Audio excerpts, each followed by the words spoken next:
میرے بچوں، جس طرح آپ اپنے لیپ ٹاپ کو سنبھال کے رکھو گے کہ اس میں وائرس نہ آ جائے، اسی طرح آپ نے اپنے صوبے کو بھی سنبھال کے رکھنا ہے، اپنے ملک کو بھی سنبھال کے رکھنا ہے کہ اس میں بھی کوئی وائرس نہ آ جائے، کوئی پولیٹیکل وائرس نہ آ جائے۔ اور میں نے جنگ تو ہم نے اب جیتی ہے، لیکن میں جس دن سے ہونہار اسکالرشپس کے فنکشنز میں جا رہی ہوں، سیریمنیز میں جا رہی ہوں، میں نے ایک ہی بات آپ سے کہی ہے۔ میں نے آپ کو یہ ریکویسٹ کی ہے کہ آپ لوگ مجھے شکریہ نہ بولو، کیونکہ یہ آپ کا حق ہے جو آپ کو سر اٹھا کے لینا ہے۔ یہ آپ کا حق ہے، میرا کوئی احسان نہیں ہے کسی کے اوپر۔ یہ آپ نے اپنی محنت سے، یہ آپ کی محنت کی کمائی ہے، آپ کے ماں باپ کی محنت کی کمائی ہے، ان کی توجہ سے یہ آپ کو ملا ہے۔ میں نے صرف آپ سے یہ کہا ہے کہ کبھی اپنی دھرتی ماں کے خلاف قدم مت اٹھانا۔ میں نے آپ سے صرف یہی کہا ہے کہ فتنہ اور فساد کا ایندھن بننے سے دور رہنا۔ میں نے آپ سے یہ کہا ہے کہ اب کبھی اپنے وطن کے خلاف زبان مت چلانا، کبھی اپنے ملک کو نقصان نہ ہونے دینا، نہ دینا کبھی، اور کبھی اپنی سرزمین کو شرمندہ نہ کرنا۔ اور مجھے خوشی ہے کہ آپ نے میری آواز پہ لبیک کہا ہے۔ جو بچے ان کے بہکاوے میں آ گئے، وہ بچے آج جیلوں میں پڑے ہیں۔ ان کے ماں باپ سے جا کے پوچھو کہ ان کا کیا حال ہے۔ اور ایک فوڈ فار تھاٹ دے کے جا رہی ہوں۔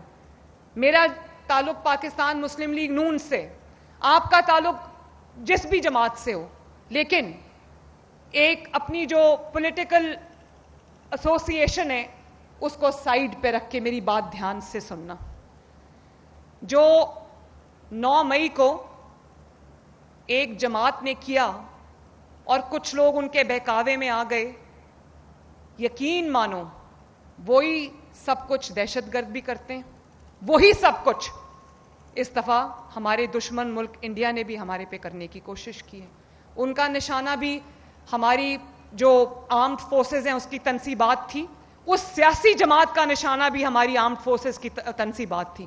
تو آج اپنے دل پہ ہاتھ رکھ کے بتاؤ، ہمیں شخصیتوں سے اختلاف ہو سکتا ہے، چاہے وہ کسی بھی ادارے سے تعلق رکھتے ہوں، اس کی کوئی بری بات نہیں ہے، ہمیں اختلاف ہو سکتا ہے۔ میں نے بھی ان کے خلاف میرے جو ایک اسٹرگل کا پیریڈ رہا ہے، اس میں نے بھی اسٹرگل کی ہے۔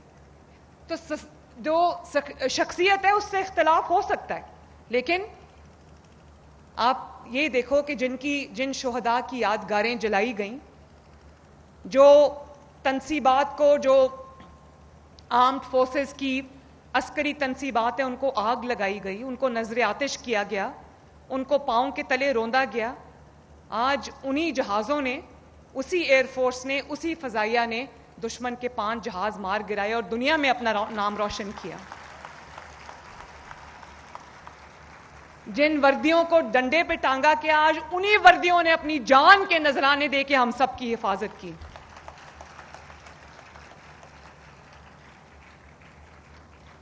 کیا آزادی یہ ہوتی ہے کہ دشمنوں کا جو خواب ہے اس کو اپنی سڑکوں پہ ہم پورا کریں؟ یہ کون سی پاکستانیت ہے؟ یہ کون سی آزادی ہے؟ جو کچھ 9 مئی کو ہوا اور جو کچھ اس سے پہلے انڈیا نے 6 اور 7 مئی کی شام کو حملہ کر کے کیا، اس میں زیادہ فرق نہیں ہے، بلکہ شاید ہم نے زیادہ، ہماری اس سیاسی جماعت نے زیادہ نقصان پہنچایا پاکستان کو، کیونکہ جو کام دشمن برسوں میں نہیں کر سکا، دہائیوں میں نہیں کر سکا، وہ ہم نے خود اپنے ملک کا نقصان کر دیا اور آج اس کی سزا بھگت رہے ہیں۔ مجھے تکلیف ہے ان بچوں کی، ان کے ماں باپ سے پوچھو، جو کھانا کھاتے ہوں گے تو سوچتے ہوں گے جیل میں پتہ نہیں میرے بچے کو کھانا ملا ہے کہ نہیں ملا، جو جب گھر میں سوتے ہوں گے رات کو تو سوچتے ہوں گے کہ پتہ نہیں جیل میں اس کو پنکھا بھی اس گرمی میں ملا ہے کہ نہیں ملا۔ تو یہ بہت سوچنے اور سمجھنے کی بات ہے میرے بچوں۔ یہ جو کچھ ہم ہیں آج اس ملک کی وجہ سے، اس مٹی کی وجہ سے، اس سرزمین کی وجہ سے، اور اگر ہم اس کے غدار ہیں تو ہم کسی کے وفادار نہیں ہیں۔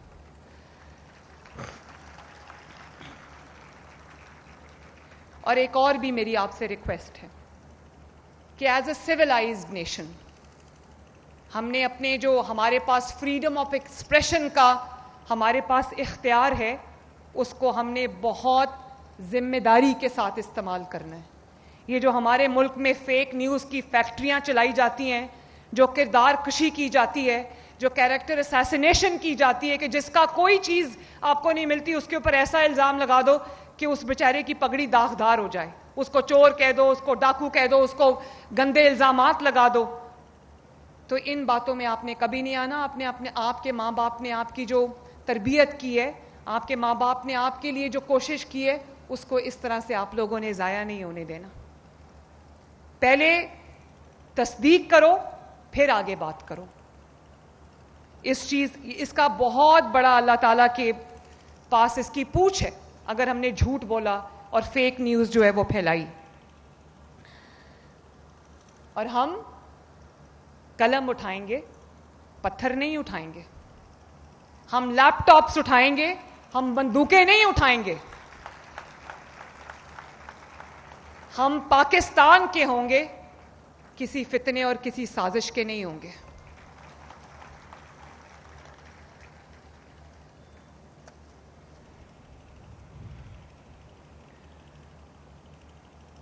اور میرے بچوں, میں آپ سے آج یہ وعدہ کر کے جا رہی ہوں کہ انشاءاللہ تعالی یہ ہونہار اسکالرشپس, یہ لیپ ٹاپس, یہ الیکٹرک بائک, اسکوٹیز, یہ صرف آغاز ہے.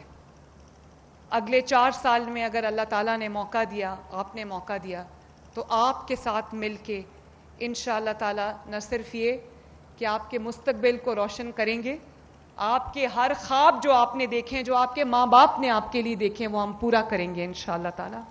یہ میرا وعدہ ہے آپ سے. اور میرا دل کرتا ہے کہ میرے پنجاب کے اندر کوئی بھی بچہ یا بچی ایسی نہ رہے جو وسائل کی کمی کی وجہ سے تعلیم حاصل نہ کر سکے. کیونکہ ایجوکیشن از دا بگیسٹ ایکولائزر. آپ کو اللہ تعالیٰ نے جس بھی گھر میں پیدا کیا ہے وہاں فائنینشیل کمی بیشی ہو سکتی ہے, اور چیزوں میں ہو سکتی ہے, لیکن تعلیم اس سب کو ایکولائز کر دیتی ہے, برابر کر دیتی ہے. اور میں یہ چاہتی ہوں کہ آپ بھی جو برابری کی سطح پر سر اٹھا کر آپ اپنے ملک کا نام روشن کرو, اپنے ماں باپ کا نام روشن کرو, اور اپنے لیے اپنے مستقبل کو محفوظ بناؤ. اللہ تعالیٰ آپ سب کا حامی و ناصر ہو. اور مجھے ذرا یہ بچوں بتا دو, مجھے یونیورسٹی آف میاں والی کہاں ہیں؟ اچھا, ایک میاں والی سے مجھے یاد آ گیا, میں ایک ٹک ٹاک دیکھ رہی تھی, میری ٹیم نے مجھے بھیجی کہ کوئی خیبر پختونخوا سے ڈی آئی خان سے میاں والی آیا, تو اس نے ایسے فون پکڑا ہوا تھا اور ویڈیو بنا رہا تھا. تو اس نے کہا کہ جب ڈیرہ اسماعیل خان سے ہم میاں والی آتے ہیں تو میاں والی کو دیکھتے ہیں تو میاں والی میں سڑکیں بن رہی ہیں, میاں والی میں ترقیاتی کام ہو رہے ہیں. وہ ایک انڈر پاس سے گزرا, وہ بڑا خوبصورت ہم نے لائٹوں سے سجایا تھا, تو وہ کہتا ہے یہ دیکھو خوبصورتی آ رہی ہے میاں والی کے اندر.